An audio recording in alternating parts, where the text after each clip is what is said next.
అయ్యవార్లను అవయేళన చేసిన వాళ్ళకు బాపనోళ్లను నిందించిన వాళ్ళకు ఈ పరాభవనామ సంవత్సరంలో పరాభవం అస్సలే తప్పదని పంచాంగము ఘోరాతి ఘోరంగా ఘోషిస్తున్నదట.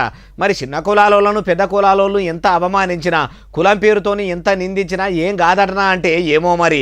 ఇక ప్రతి ఏడాది పంచాంగం చెప్పే అయ్యవారైతే ఇట్లా అంటున్నాడు. బ్రాహ్మణులను నిందించడము, ధర్మాన్ని నిందించడము, ఇవన్నీ కూడా ఎవరైతే చేస్తారో వాళ్లకు హింస తప్పదో వాళ్లకు పరాభవం ఈ సంవత్సరం జరిగి తీరుతుంది అని పరాభవ నామ సంవత్సరం చెబుతోంది. మొన్న తుంగతుర్తి ఎమ్మెల్యే మందుల సామేల్ సారు బాపనోళ్లను బాగానే అన్నాడని మనసులో పెట్టుకొని గిట్లా అట్లా చెప్పిండా అంటే అయ్యవారు ధర్మం తప్పి అట్లా చెప్పుతాడా?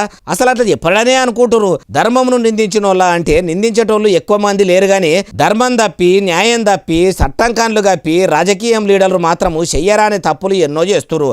ఆడరాని అబద్ధాలు ఎన్నో ఆడుతురు. ఓట్లేసి గెలిపించిన ప్రజల బతుకులతోనే ఆడుకుంటురు. మరి పరాభవనామ సంవత్సరంలో వాళ్లకు కూడా పరాభవం తప్పేటట్టు లేదని కూడా పంచాంగంలో ఆ పంచ అంగాలు అంటే తిథి, వారము, నక్షత్రము, యోగము, కరణము ఒక్కొక్కటిగా ఘోషిస్తలేవా అంటే అవి ఘోషిస్తే అక్షరం పొల్లు పోకుండా అయ్యవారే ఇంత మంచిగా చెప్పకపోవునా అంటురు ఈ ముచ్చటిన్నోళ్ళు.